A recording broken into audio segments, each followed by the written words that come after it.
Hey guys, Justin here with JHart Modelworks. We're in the home stretch on the 1970 Dodge Challenger from Revell.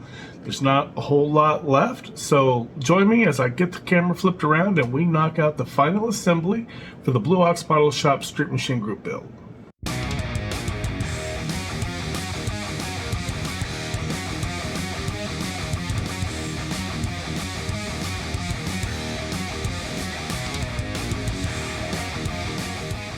Starting with the front grille, the first thing we want to do is chrome the trim in the center. I felt it would be easiest to just hit it with some bare metal foil.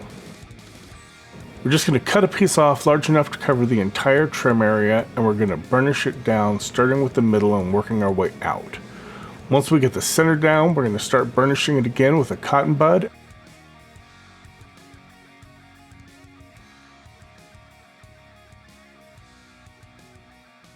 And then follow that up with a toothpick to really get it down along the edges.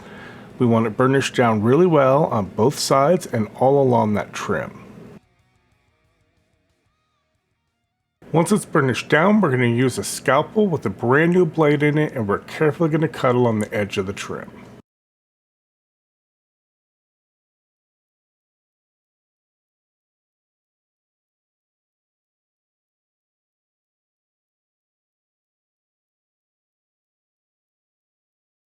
We'll then start by removing the outer excess foil.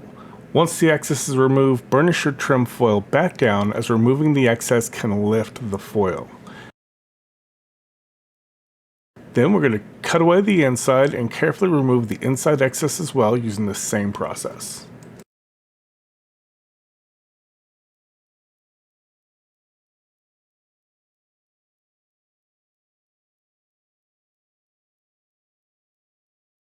Oh man, I almost got it all in one piece.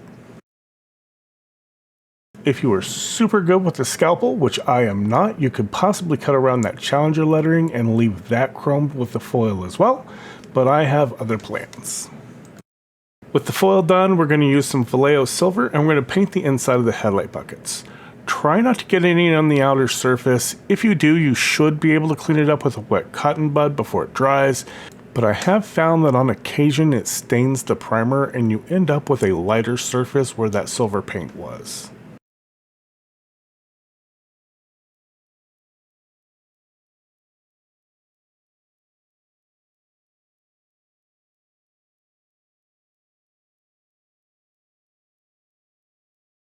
So a lot of guys recommend cutting photo etch on a glass cutting mat. I've seen them online going for as much as like $50.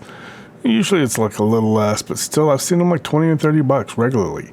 This is a glass shower tile I picked up from the Home Depot for $3.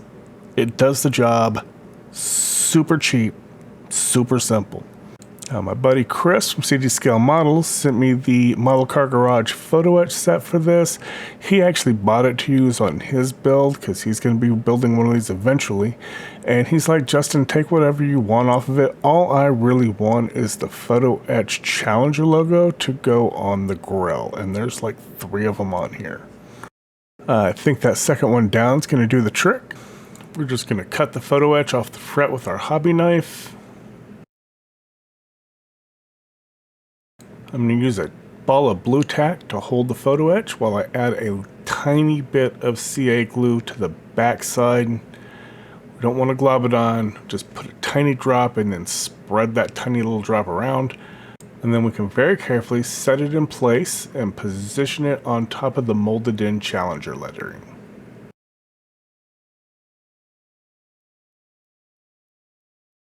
So off camera, I placed 4 tiny drops of Vallejo silver on the front fascia to simulate some bolts. I should have left this alone. Instead, I decided to put in some Top Studio rivets.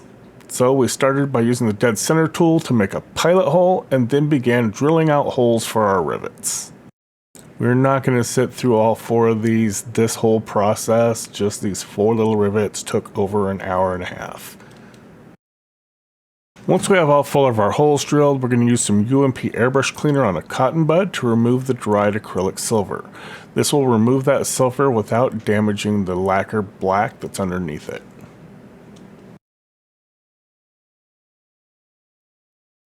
Now to install these rivets, we're going to put some Tamiya tape on a toothpick. We're going to start wrapping it around, then we're going to flip it and keep wrapping it so it becomes sticky side out. Now I always use Elmer's glue for these. We don't need super strong hold like CA. Just put the rivet head side up against the tape so it's standing straight out. Dip the end in the Elmer's glue, and then try over and over and over again to get the tiny little peg into the tiny little hole. I make it look easy. This was absolutely not easy. Once again, hour and a half to do 4 of these. And when you're done, you can clean any excess up with a wet cotton bud before it dries. So after an hour and a half of crying, cursing, and pleading with the modeling gods, this is our result. Does it look good? Yes. Was it worth it? I'm not so sure. Next, we're going to install the headlight lenses. I'm pretty sure I'm using Bob Smith Super Gold Plus CA glue, and I'm applying it to the opening at the back of the buckets with a toothpick. There is a clear post that runs from the lens through the hole in the back of the headlight buckets. We're going to set the lenses in place and push them through that they set all the way back into the grill face.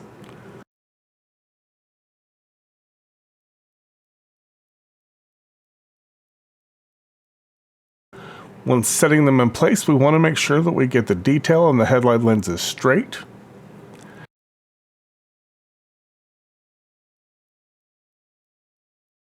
And then once the lenses are in, we'll hit the backs with a little Vallejo silver to finish them off and prevent any light from bleeding through. And that takes care of our upper grill assembly. With the assembly complete, we can now set about fitting the grill into place. It does take quite a bit of fiddling. In the body prep video, we cut the front clip in half to separate the grill area to make it easier to paint and detail, while also painting the lower half body color. There is a very thin body color bar that runs right under the grill here, and we're trying to be very careful not to break it. Once we finally get the grill in place, we can pry the bottom out just a touch and add a little bit of CA glue right at the bottom where it won't be seen to help lock everything into place.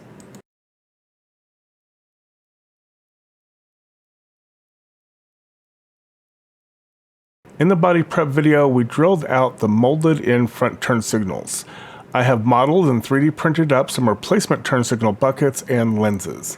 I printed the lenses in clear resin. That is not a beginner-friendly resin. Again, we're going to use some Super Gold Plus to glue the lenses in place. I find having a ball of blue tack that I can mold into a fine point like this super helpful during the final assembly phase, especially for handling tiny parts like these turn signal lenses. Then using a toothpick, we're going to apply some more glue to the back of the turn signal opening and then set the turn signals into place. They are a little snug, so I'm going to use the rubber end of the dead center tool to press them all the way back while trying not to push them all the way through the opening. I left the support on the end of that one, so I'll just snap that off, and then we'll set the other one in place the same way. The files to print these turn signals are available for sale on my Colts 3D store, and these look a lot better than the molded in kit turn signals. The front bumper just mounts up against the body with these 2 little posts. There's not even any actual locating positions. It is just butt fit up against the body and hope that it stays on. It is not stable at all. If I had realized that, I would have done this during the body prep section. So we're going to start by just drilling a hole in each of these mounting posts on the bumper.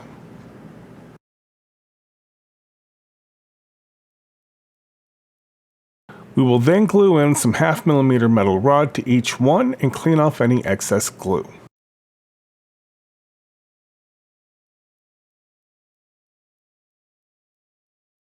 Next, we're going to add some silver Vallejo paint to the end of one of the posts, and while it's still wet, we want to fit the bumper up against the body so that the post leaves a small silver spot where that post sits.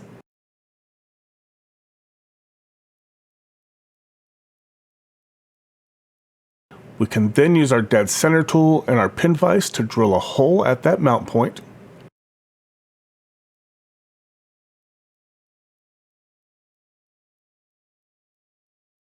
Now we're going to add some more silver paint to the other post and slide the first post into its position. This will help us line up and mark the second post point. We can then drill that mount point in the body as well. And here we've slid the bumper into place using our pins to line it up, but we left a little bit of room to add some CA glue before pressing them all the way home. Moving to the back of the car, we're going to apply some more Super Gold Plus to the taillight surround that is a part of the rear bumper part. Then, after zooming in with the camera to make sure I have the taillights right side up, we will set the taillight lenses in place.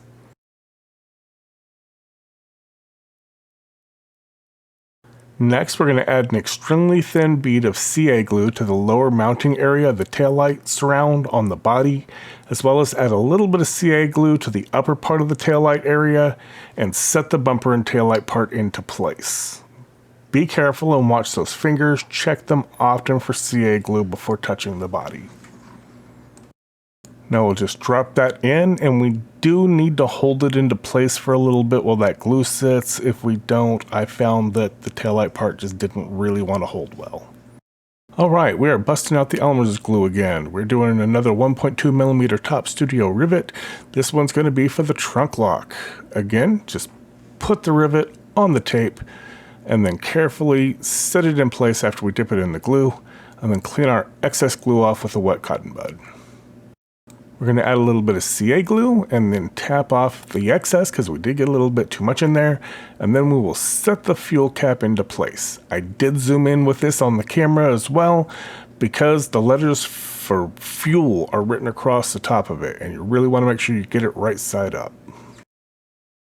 Now, I had this convoluted plan to make this really cool antenna using two different Top Studio washers and a Top Studio rivet. That did not work, and after an hour of fighting with it, I said screw it, and you guessed it, I just 3D modeled and printed an antenna. Now, once again, this is not a part that needs a lot of structural integrity. It's also a part that has a lot of interaction with the body, so we are once again using Elmer's glue for it, and so far it has held up just fine.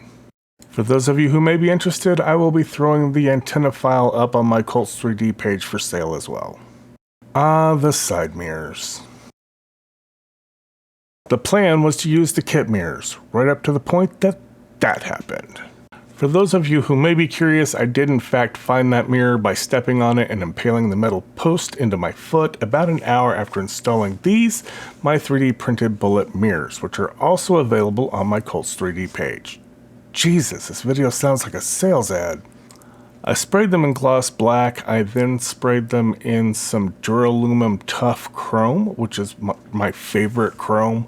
And now I'm going to use some of this Hasegawa Mirror Finish chrome foil. It's kind of like a really expensive, even more shiny mirror finish version of bare metal foil. We're going to cut a small piece off and load it up into the overly expensive hole punch from Micromark. We're then going to just hammer the pin through there. It cuts good enough. It doesn't cut all the way through, but it does cut enough to get us a nice circle that we can then just press down onto the face and give us a nice reflective mirror surface. So, since I didn't do this before mounting the body to the chassis like I normally do and glue it on the inside, we're going to add a very tiny amount of CA glue to the bottom surface of the arm in the mirror and just the very top part of the metal pin, not the bottom of the pin. We then want to use the metal pin to locate the mirrors and slide them into place with as little wiggling as possible to try and prevent any glue mess on the body. Alright, license plate time. These are always really fun to do. I use a website called My Plates. It's the website where you get your personalized license plates for the state of Texas, and I make designs. This time I chose to go with Not Plum for the license plates, since this is not plum crazy purple. We are going to apply our homemade decals to some aluminum soda can. License plates were made of aluminum, might as well use aluminum for the plates. It is my understanding that microset helps with decal adhesion and microsol helps soften the decal so that it melts and conforms to the shape. This can is perfectly flat, so we are only going to use microset to help set it into place. But we're then going to do the cotton bud method to roll out any excess moisture from underneath the decal and let it dry into place before we start cutting the plates off with our Xuron photo etch scissors. Now, because these are printed on white decal paper, I know I say this every time, but we need to trim right up to the very edge of the plate design. And Texas plates are rounded on the corners, so don't forget to cut the corners off with our scissors.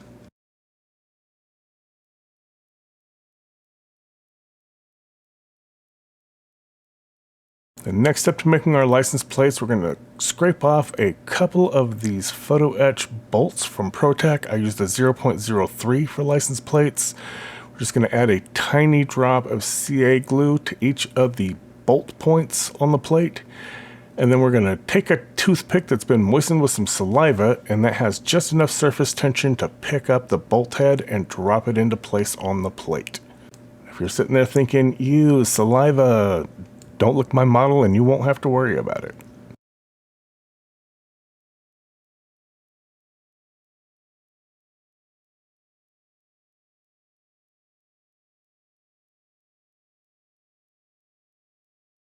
We're going to add a bit of CA glue to the front license plate plinth. Don't be stingy with it, just don't get it on the body. And then using some blue tack, we're going to carefully drop our license plate onto the glue.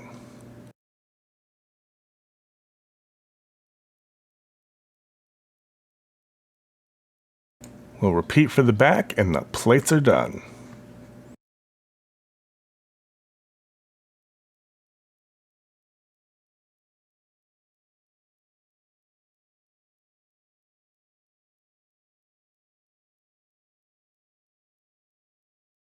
All right, we have a few more decals left to do, such as our registration and our toll tag.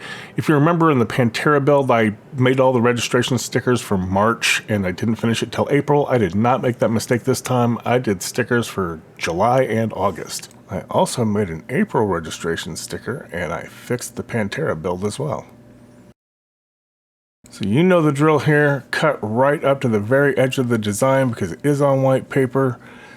Get it wet in some nice warm water and apply it to the windshield. Add a little bit of microset and move it into place. Remove any of the moisture off with a cotton bud and let that set. We are now registered for August of 2023. When I get old, I'll be able to remember when I built the car. I already feel old and I already need the help. We're also going to apply a toll tag as, this is my dream garage is what I'm building. If I somehow won billions in lotto money, these are the cars that I would have and how I'd have them. And all my cars have toll tags because, let's be honest, in North Texas, the tollway is really just a public racetrack. Now, several months ago, I became a member of a model building club called Down to Scale. It's a really cool group of guys, and I decided I was going to add the Down to Scale logo as a sticker on the back of the windshield. So I went ahead and punched that out and laid that into place, and I figured just that corner would be a cool place for it. Now we have one last decal to place, and it is a kit decal. There is a Challenger TA logo that goes on the back of the spoiler. Honestly, I really wish someone would do this as a metal transfer because I think it would look a lot cooler in a raised 3D chrome than this bright white, kind of fakey looking decal. I've never really been a fan of Revell's decals for the body. The colors just aren't quite realistic in my opinion. That's why we painted the turn signal markers over bare metal foil instead of using the kit turn signal decals. And that is a wrap for this build. We have the Dodge Hellraising paint from Splash over the Mr. Surfacer black primer. It looks fantastic.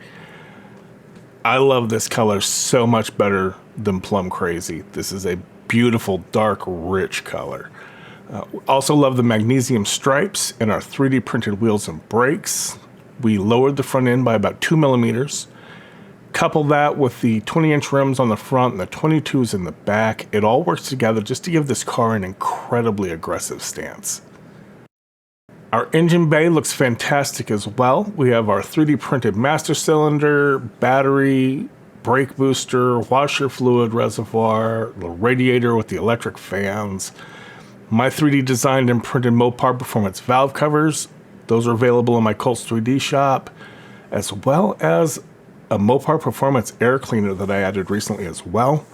Those valve covers really set that engine off. We've wired the plugs, we've run fuel lines and a fuel filter. We've got throttle linkage in here, heater hoses. Everything combines to just look fantastic inside the engine bay. Our interior looks great as well. We've got the light gray, dark gray, and purple color combo. It's all working together and looking great. A lot of contrast in here. The headliner, it's a subtle detail, but it really helps to take this car to a very different level. It looks fantastic. We've got that beautiful wood trim. Our chassis looks fantastic. We've added some brake and fuel lines. We've got those 3D designed and printed rear shocks. It's a shame that Revell didn't include rear shocks with the kit, but we've got that taken care of, and they really help to finish off that rear suspension. I'm not going to say that any of my builds are perfect. There is always room for improvement, but honestly, guys, I have no complaints about this build whatsoever. I'd like to take a minute to thank Jason over at Blue Ox Model Shop for hosting the Street Machine group build. This has been an absolute blast of a group build. Go check him out. There will be a link in the description below. There's a ton of great builds going on right now for this group build. Fantastic builds from a bunch of people. Again, I had an absolute blast on this one. I am glad that it's done though. Not gonna lie. This one has run for quite a long time. I think we started this in April. It's now early August. That's a long time for a build. You know, not to mention the big stall in the middle where we lost access to the 3D printer for about a month. You get a big stall like that, it really hits the mojo, but we came back and we knocked it out. From here, I'm going to get started on an unboxing video for the Ming 124 scale GT40 for my upcoming buddy build with Chris from CD Scale Models. We've been talking about this buddy build for almost a year now. It is finally happening. We are finally kind of lined up in a point where we can both get to a buddy build. I'm super excited about that. We've also got Livian's Mustang build. There's not a lot of progress there. She's still in the prep stages, but we just don't get a lot of time together to work on it between our schedules. I'm also headed down to Austin on the 17th and 18th of August. I'm going to be checking out King's Hobbies. I will be putting a link down in the description below for them as well.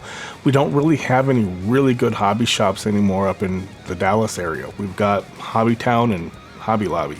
So it'll be nice to go down and check out just a really cool, like a real hobby shop. So that's going to be fun. We may shoot some video.